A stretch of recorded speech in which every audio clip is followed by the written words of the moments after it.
Today, I'm talking to James. James is an ex-student of Dietetics. He's also been keto and transitioned to Carnivore in December. If you enjoyed this interview, please remember to smash like and also subscribe, and consider supporting me on Patreon. I'll leave the link to Patreon in the description. Let's meet James. How did you find the carnivore diet? Well, I've been in the keto community for several years, and I really started looking at the carnivore diet last December, and it's something that just sort of seeped into my algorithm. There's some crossover in the keto community and the low carb community and the carnivore stuff, because I had started following Dr. Berry years ago when I started doing keto, and was a familiar face at KetoCon.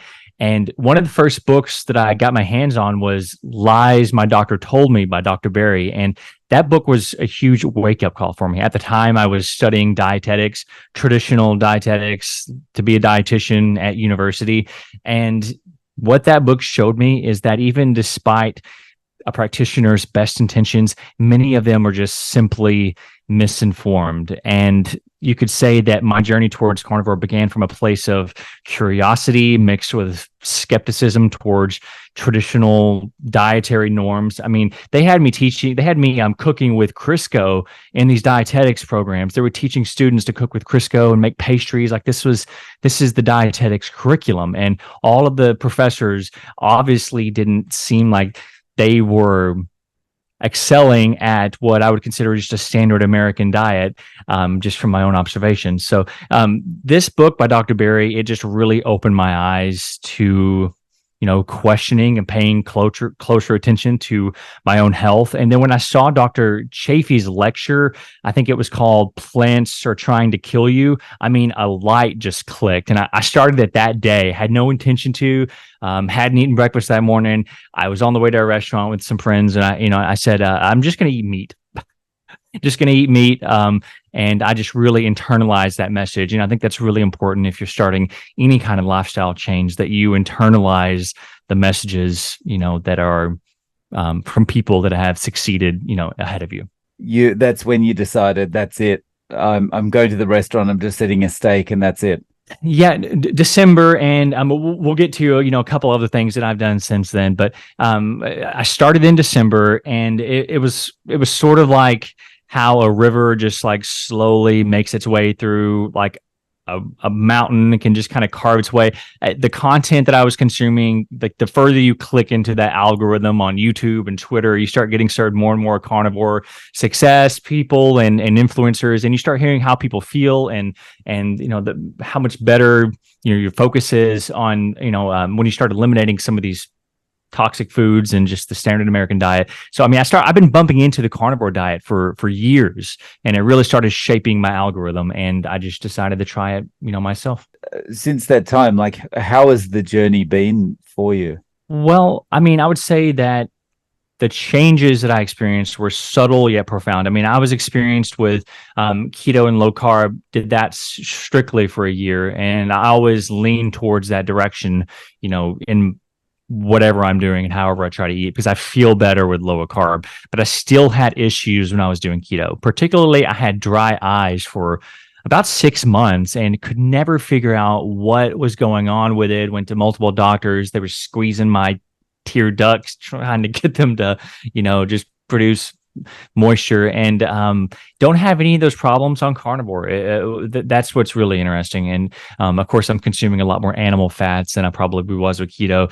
With keto, I was eating a lot of almond flour, keto cookies, and one thing that really drew me to carnivore was like I was looking for like a wellness path that hadn't been corrupted, like I had seen, like in university at the dietetics organizations, and even like in keto, like it as with anything that's profit driven, that's the incentive, and there's a lot of incentive to just flood those types of wellness paths that are populated with a lot of people trying to improve their lives with products that are less than ideal. Also, though, I'll say that it wasn't just my transformation wasn't just limited to me. It was my folks, my family. They started incorporating these carnivore diet principles, leaning into those changes after they had witnessed me eating this way for, for about 6 months, that they finally got tired of asking me about, if I was going to eat any vegetables. And they started doing it. And my dad was able to come off his blood pressure medication. My mom and dad both look and feel much better. And they text me all the time telling me that they've never felt this good ever. And, of course, they enjoy life still. And they'll have a dessert here or there. But, primarily a carnivorous approach has vastly improved their lives. And just seeing that benefit in my folks, that's priceless for me. That's awesome. I want to talk more about you and your family's journey with carnivore, but before we get to that, I really want to go into a little bit more about your dietetics study.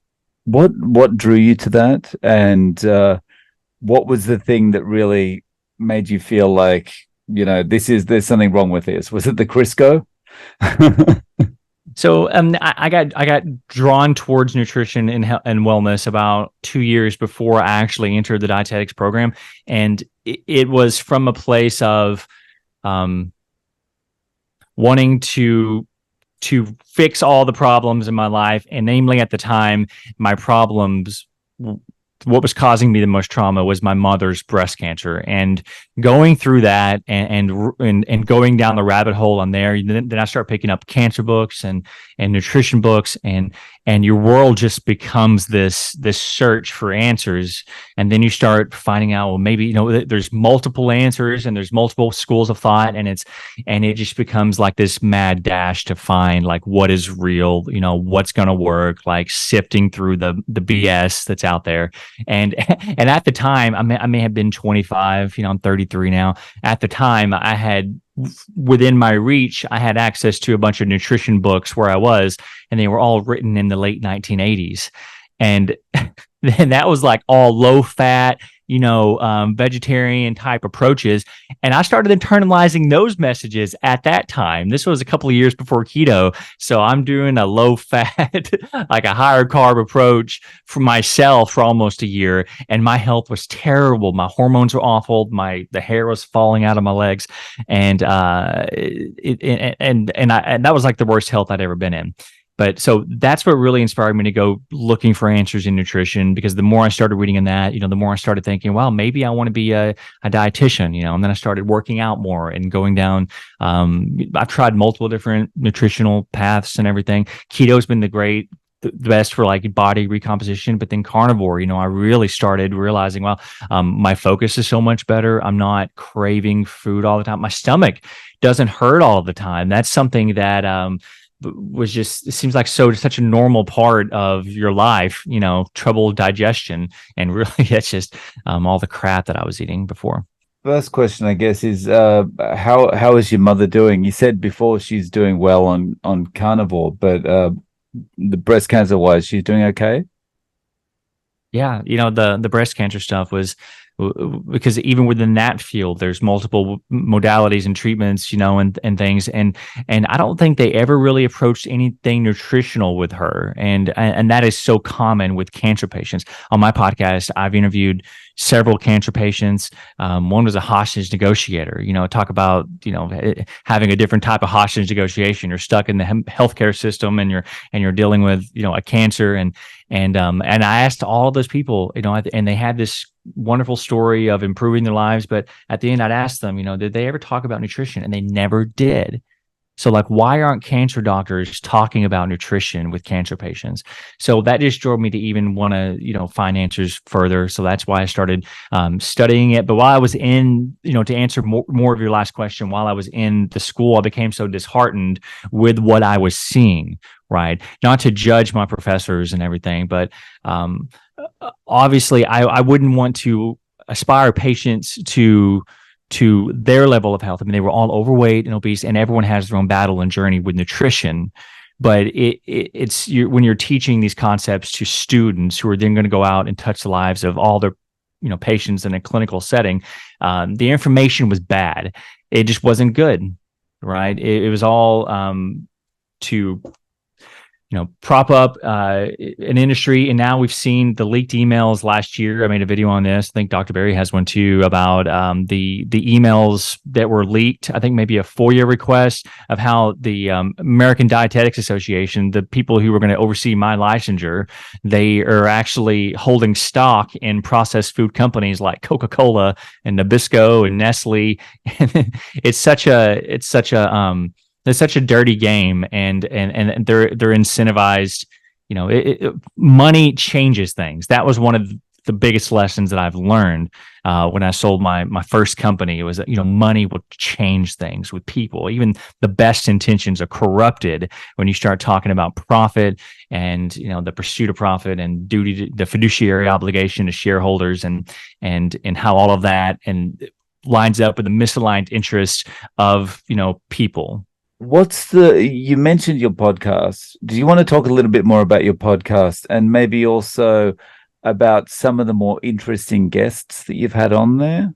Yeah, my podcast is interesting because it's really a reflection of how my mind jumps around. I will just I have such vast interest in just a variety of things, so it's hard to be put into a box. And my podcast has really been my outlet for this, because I will drive the people in my life crazy with the information that I'm consuming and want to share, because I just love to provide value to people, and I'm learning how to do that. I'm not some like just awesome Joe Rogan podcast or anything, but I'm having just great opportunities one after the other of talking to some really interesting people. So I've talked to some really controversial people. I've talked to a lot of physicians and doctors, people speaking out against the medical system. I've talked to several carnivore keto people, and I have several, on my bucket list that I would like to speak to here soon as well. But really what I've been leaning towards on my podcast is just talking to people that are having an impact on our culture, health, and society, and how all of those things kind of interplay. Some of my favorite guests recently, I interviewed somebody at the center of a national controversy that just got out of prison, which was interesting. I interviewed a controversial televangelist preacher that preached the prosperity gospel. He was actually brought up by a famous televangelist in the 60s, Jimmy Swaggart, and he worked under Jim and Tammy Baker back in the 90s. Huge controversy there. But it was just so interesting talking to someone that has had an impact on a lot of people's lives and has been a controversial figure, and just talking to him as another human and learning from his shared experience, because he's somebody that his views of faith and healing changed whenever he went through brain tumors and his own health crisis, which I thought was just fascinating to hear how that evolved for him. Because as somebody that preached, prosperity and wealth, because wealth means something different, because all we really have in the end is our health. Very true. If we don't have that, nothing else matters, right? It really does come down to that. Going back to Carnivore, how have people around you reacted to the way you're eating? So aside from my parents, they hopped on the carnivore wagon themselves. The reactions have been mixed, because we'll sit down for dinner with people, and it's obvious that I'm eating a plate that's 2 to 3 times the meat that somebody else would be eating. Everybody, their plates are very fluffy and green and bread and brown and all that stuff. And yeah, I kind of feel the same way. When I'm going out to eat, you kind of notice when you're eating with other people, or they tend to notice you're the one with the steak piled up on your plate, while theirs is all, nice and fluffy. I like that expression. Nice and fluffy and green. Yeah. Mine's flat. Yeah. So on a day-to-day basis, how are you eating? What's your style of eating? Are you eat once, twice, 3 times? And is it strictly meat only? How are you doing it? So I think of all of these things as tools. I think carnivore diet is a great tool, and I've been strictly carnivore for 90% of this last 8 or 9 months, 10 months that I have been doing it. I did go to Mexico here in early July. And I had a little bit of fun. We can talk about that but in a second. But when I'm eating strictly carnivore, if I want to feel best that day, if I want to have the most energy and feel nice and full, not crave food, and not wake up with a stomach ache, I'll wake up. I might have some cream or butter in my coffee. Don't have to do that, of course, but I'll do that with a little bit of stevia. Not carnivore, sue me. But I'll eat 5 to 6 eggs with some bacon, cooked. I'll cook scramble the eggs in like 3 tablespoons of butter. I like really fluffy scrambled eggs, and that will keep me full for so long during the day, and my focus is so good. At lunch, I'll do a pound of ground beef, maybe with some cheese. As a burger, I'll just mix it up with some sour cream, or I'll do a 16-ounce ribeye, and then I'll do that again for dinner. And that's a really easy carnivore day. 16-ounce ribeye, prime cut, something cooked really well. That makes carnivore so easy. And I just eat until I'm full, and then I stop.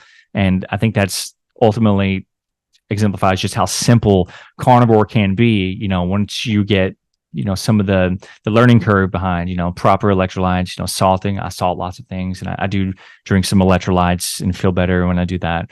And I play around with it. You're cooking that all up, and that sounds awesome, by the way. You're cooking all that up. Are you living on your own so you can just do whatever you want, or do you have to also think about how other people in your house are eating? Yeah, I live with my partner Zach, and he typically does not. He'll entertain how I cook, but I just cook for myself, and I cook for my dog. My dog loves to eat carnivore. She loves it. Sometimes I'll cook some carrots and put them in her bowl, and she eats everything except the carrots. Like she loves carnivore. I'll give her ground beef and some kefir in a bowl. She loves it. Here she comes. But yeah, no, I just cook for myself. I keep plenty of meat in the freezer. I buy I do like regular beef better that's marbled really nicely. It just tastes better. I'm trying to learn how to cook the grass finished beef slower and lower, and marinate it and everything. It's an art with that for sure. It's not the same as a grocery store steak. There seems to be a bigger push than ever from plant-based advocates to get us kind of pushing everyone towards plant-based and eat the fake meats and all that kind of thing. Where do you see this going?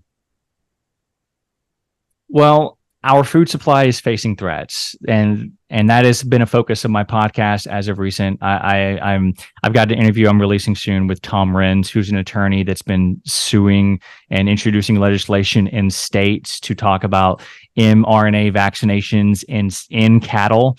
And you wouldn't think that would be a big issue, but there are research papers dating back to the early 90s where they have tried to show that vaccinations can be introduced into the food supply through meat and vegetables, and they've shown an antibody response in patients using these studies. And there's multiple research papers peer reviewed, and it's all very interesting. But ultimately, what we're looking at is it's a food transparency issue. We don't know what is going into these things. You don't know what the long-term effects are of these synthetic meats that are made in a lab, and ultimately it's all pushing us towards a system that all of our food is going to be consolidated and controlled by just a few people, and that's not a good thing if you want to talk about security, individual liberty, and just the transparency and the right to know what we're putting into our bodies. Even one of the biggest things that I really, one of the biggest reasons that I do try not to eat plants is just the simple fact that most of them are doused in glyphosate and herbicides like atrazine. I'm going to I have another interview here in a few weeks with a researcher that was on the main paper for atrazine, where they show that it converted a frog's biological sex with viable eggs. It can change this frog's gender, and they're spraying these chemicals on our food supply.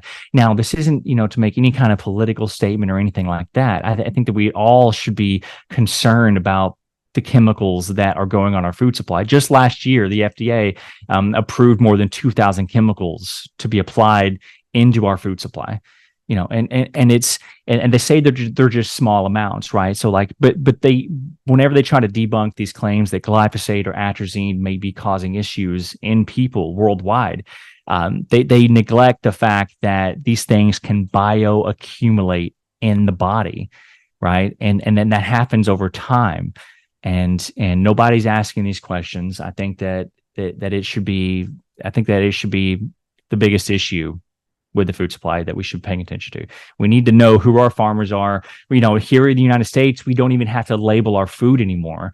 We have a lot of meat that's coming from out of the country and we're importing it in to eat, and it just says product of the USA. That doesn't mean that cow was raised in the USA. That means that the USA just took possession of that cow at some point. So that it's a fight that's been going on for 20 years, and it's going to continue. And if you want to talk about food security, our largest pork supplier is owned by China.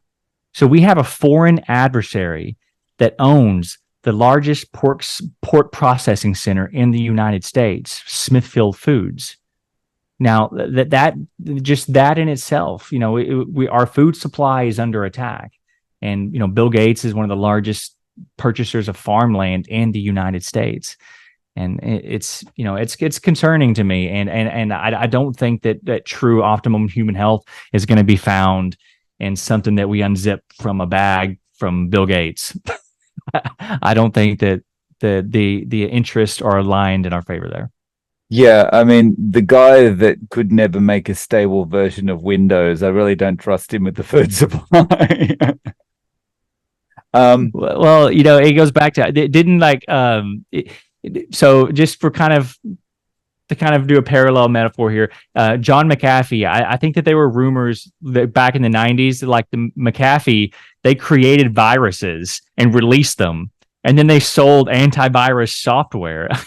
Somebody may have to fact check me on that. I may be completely wrong there, but it just, you have to, be wondering if the people that are raising alarms on eating vegan and trying to, of course, we want the climate to be under control, and we don't want pollution, but we have to ask ourselves, what are the interests? Where does the money go? And you can follow that. There's not just a war on the food supply. There's a war on the farmer. And in Ireland, they're planning to kill 200,000 cows in the name of climate change, which is absolutely crazy, right? They're trying to cut off the food supply to it doesn't make any sense to me, but I'm open to continuing the debate and talking about it. Where are we going to be in 30 years from now, do you think? I don't know. It scares me to just even think about it, right? Because I want to be an optimist. I think the future is bright. It's always darkest before the dawn, right? Hopefully that's what we're seeing. I think that, I don't want to get political. I think both sides are completely corrupt and pointing at each other. And and I think that the world is in a mess, and that we have forces that are not aligned with our interests as human beings on this planet that we should be aware of and actively try to resist if we can, right? I don't think that we want our grandchildren eating synthetic chicken breasts grown in a petri dish. I think I can't imagine what that existence would be like for anybody. But also, pollution is a real thing, and we need to talk about things like that. And I don't know. I think that the best you can do is just educate yourself, learn how to cook your own food, learn how to recognize what's in your own food, and learn how to reach for the right products on the shelves. That's really all we can do. We can only really control what is, of course, within our hands reach. That's ultimately what we have to realize at the end of the day. So my outlet for my frustration on where the future is going is my podcast.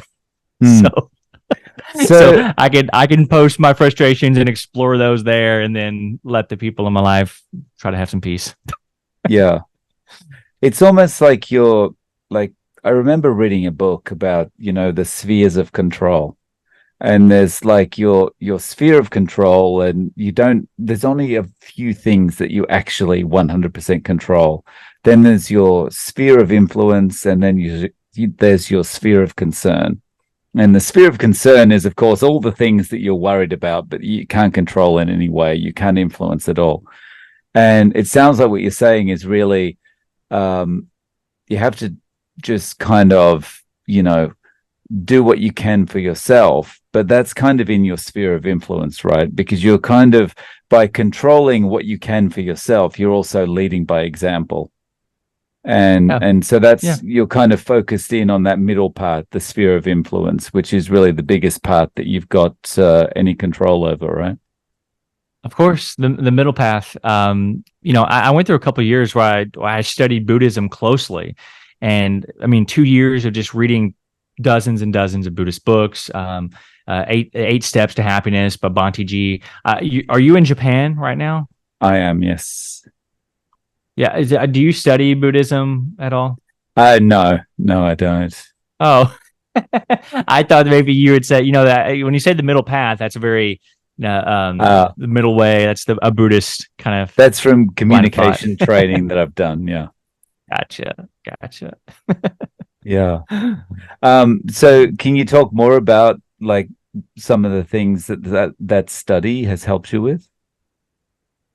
Well, I would definitely probably be a more chilled out person if I would focus more on that in my content, right? And if I consume that and clicked more on that in the algorithm, I probably would be a little more chilled out. Right now, my focus is on the food supply and everything. That's just where I'm at. But what I learned from those types of things was just to live in a way that doesn't harm people and to try to be of the most benefit and the most value towards others in your words and your actions, and ultimately to practice skillful understanding and skillful effort and thought and speech and everything that you do.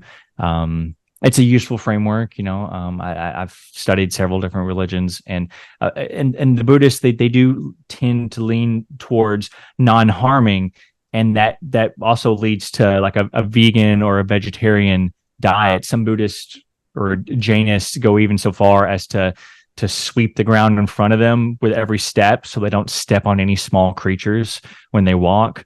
There was a point where I had even started internalizing some of that non-harming, and where I didn't want to eat as much meat and everything. So really, the content that you do consume, who you surround yourself with the most, and that includes the content you're consuming, really does dictate kind of where you land on the path with whatever you're doing. Right. So now I've kind of got that background in Buddhist teachings, but I'm also, my non-harming goes towards, okay, with just one cow's life, I can eat myself for an entire year. But with maybe factory farming, there's everything dies with factory farming. Like, they're killing everything, all the rodents, everything is gone, and they're monocropping, and they're eroding the topsoil on these crops. And I feel like I feel like carnivore is actually more non-harming potentially than a vegan or a vegetarian diet, just because a lot of us live in cities and we can't grow a garden ourselves, and we're reliant on the industrial agricultural complex to feed us. Yeah, when people say plant-based these days, I always think of, actually talking about, the plants that are manufacturing this stuff. That's, the kind of Yeah, image that springs to mind now. exactly. Mm. Exactly. That's and there are some people that have to eat a plant-based diet. And have you ever heard of alpha gal? Yes, yes. That's been in the news Yeah. recently. And I'm Yeah. terrified of this. If I get bit by a tick, I can develop alpha gal and I'll be allergic to meat. That should keep every carnivore up at night. Like, they should be scared. Like, Yeah. I'm afraid to like go out in the woods now since I've been eating ribeyes every day for a year. Like, I don't want that. Yeah. But That would be scary. Do you see yourself eating this way 30, 40, 50 years from now? so I mean, we I wanted to mention that, like, if I cheat or not. So do I cheat? Mm. For the first several months, I was very strict carnivore because I felt so much better. I did go to Mexico here a few weeks ago, and I did enjoy myself. I went down there with the best intentions. I was gonna do a whole carnivore feature in Cabo and all the steaks, but I got down there and the tortillas look good and the cake looked good, and so these are all tools, right? And it really depends on what your intentions are. My mom and dad are loving it. I think they're 150 days in, and they do cheat every once in a while. But I think it's really important, especially starting it for the first time, any new lifestyle. You need to have a very strict period where you're grasping these concepts within the carnivore lifestyle or keto lifestyle, whatever, more firmly, so that you have that contrast. Like I know what I feel like if I've eaten ribeyes and eggs for 3 months strictly, versus what I feel like after I just got back from Mexico. Right? Like it was fun, but it was a stomach ache every day. What I did like. What was your original question? What did you just ask me? Like if you're going to be doing this for 30, 40, 50 years. But Yes. I'd forgotten about Mexico, so I do want to touch on that as well. So I do see myself using the carnivore diet as my main thing that I lean on for the next 30 years. Sure, I definitely feel better, and I'm healthier when I eat more fat and protein, and that is definitely what I'm going to lean to most of the time. Yes, I definitely think that I encourage people to try it, and if not, just to eliminate all the other toxic items in your diet. It's such a great elimination diet, and I see the benefit in my parents' lives and in my life, and I'm not scared to go to Mexico. You can go to Mexico, and I don't really plan on doing that again. But who knows? I mean, life's short, and I'm not facing any serious health issues at the moment, but my back does hurt more when I eat more grains and more sugar. That's apparent. Like I wake up stiffer. I don't feel as good. Where can people listen or watch your podcast? Yeah. So I mean, I'm on Twitter at Real Meat James. My podcast is called Motivated Endeavors Podcast. I post everything to my Twitter. That's mainly where I have any momentum at, and I really enjoy being on there because I'm able to talk to just a variety of people. I've met so many interesting people on Twitter. It's truly crazy. But yeah, Twitter, Real Meat James, and meetjames.com. I post some things there, but you can shoot me a DM. I'm always looking to talk to people about the different fields they're in. If you have any kind of insight or commentary on any particular niche or trending topic or something we're facing as a society, I think that's all really interesting. Excellent. Well, James, thank you so much for joining me today and sharing your story. Yeah. I was extremely happy and honored to come on. So thank you for having me on, and I hope you stay in touch. Guys, thanks for watching. Please don't forget to click like and subscribe, and I'm looking forward to seeing you in the next video.